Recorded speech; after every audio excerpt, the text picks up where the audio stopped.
अस्सलाम वालेकुम दोस्तों, कैसे हो? मुझे उम्मीद है कि आप सभी सही हो गए। आज जो हम बात करने वाले हैं काफ़ी ज़्यादा इम्पोर्टेंट जानकारी है जो कि आपको देने वाले हैं। कुवैत में आप रहते हैं, कुवैत की खबरों से हमेशा के लिए अपडेट आना चाहते हैं, वीडियो को देखते रहें, क्योंकि कुवैत में इन चीज़ों को लेके काफ़ी ज़्यादा परेशानी हो रही है लोगों को। लोगों के सवाल जवाब काफ़ी ज़्यादा हैं, तो पूरी इन्फॉर्मेशन आपको मिलेगी। चैनल को पहली बार देख रहे हैं, सब्सक्राइब करें और साथ ही साथ बेल आइकन ज़रूर प्रेस कर दें। आने वाले वक्त में ऐसे ही जानकारी आपको मिलती रहे और आप हमेशा हमारे साथ में जुड़े रहें। सबसे पहले मैं आपको बताना चाहूँगा, अभी जो है कुवैत के अंदर कुवैत के जो मिनिस्टर हैं उन्होंने अपील किया है, बोला है कुवैत गवर्नमेंट से, जो अलग अलग आपको मालूम है वो मंत्री वगैरह जो रहते हैं, जो भी बड़े बड़े सदस्य रहते हैं, बड़े बड़े अधिकारी वगैरह रहते हैं, उन्होंने रिक्वेस्ट की है, कहा है कि फिलिपीन का जो वीज़ा है वो ओपन कर दिया जाए। रीज़न बताया है कि वहाँ के जो लोग हैं वो खादम लोगों की अच्छी खिदमत करते हैं, खादम में आते हैं, फैमिली की अच्छी खिदमत करते हैं, इंग्लिश वगैरह आती है, परेशानी नहीं होती है किसी भी तरीके से उनको।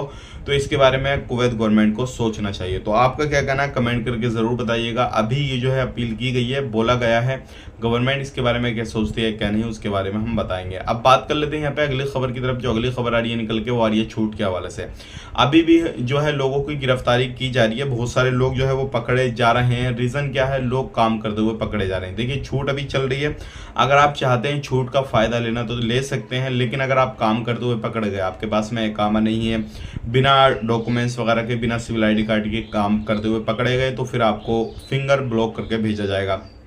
तो बेहतर यही है, आप जो है उस चीज़ का फ़ायदा ले सकते हैं। अगर आप छूट का फ़ायदा लेना चाहते हैं ले सकते हैं, ज़्यादा आपका खर्चा वगैरह भी नहीं आएगा और आप आराम से लीगल होकर काम कर सकते हैं। तो इस चीज़ का फ़ायदा लें, क्योंकि अभी 16 लोग इसी तरीके से पकड़ गए हैं और भी चेकिंग इस तरीके से चल रही है जो लोग कामकाज कर रहे हैं। तो आप इस चीज़ पर ज़रूर ध्यान दें।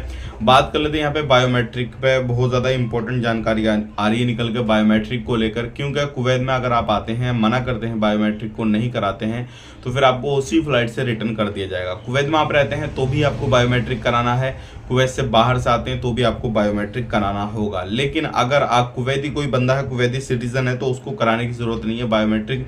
वो बिना बायोमेट्रिक के आराम से कुवैत के अंदर रह सकता है। तो ये काफ़ी ज़्यादा इंपॉर्टेंट जानकारी थी जो कि मैंने आपको पहुंचा दी। बात कर लेते हैं यहाँ पे दुकानों में, मकानों में, जो भी शॉपिंग वगैरह मॉल वगैरह रहते हैं, सारे तरीके से जो है चेकिंग चल रहा है। अगर किसी भी तरीके से आप इलीगल एक्टिविटी करते हुए पाए गए, या फिर आप खुद कर रहे हैं किसी भी तरीके से, या फिर उस जगह पे मौजूद हैं जहाँ पे इलीगल एक्टिविटी हो रही है, तो हो सकता है फिर आपके ऊपर कार्रवाई वगैरह कर दी जाए। तो आप ज़रूर जो है सावधान रहें, सतर्क रहें और बिना आईडी कार्ड के जो है आप कहीं पर भी कामकाज बिल्कुल ना करें। अगर कामकाज करते हुए आप पकड़ गए तो फिर आपके वो परेशानी ज़रूर होने वाली है, क्योंकि ऐसे लोगों को काफ़ी ज़्यादा प्रॉब्लम हो रही है और सारी चीज़ें हो रही हैं। तो इंपॉर्टेंट है ये जानकारी जो कि मैंने आप तक शेयर कर दी। वीडियो अच्छा लगा लाइक कर दें, शेयर कर दें। ऐसी ही इन्फॉर्मेशन के लिए हमारे साथ में जुड़े रहें और कमेंट करके अपनी राय भी बता सकते हैं। आने वाले वक्त के लिए आपको क्या परेशानी है, क्या आपको जानकारी चाहिए, तो उसके लिए हम आपको ज़रूर बताएंगे। मिलेंगे नेक्स्ट वीडियो में। आप अपना ख्याल रखें, टेक केयर, बाय।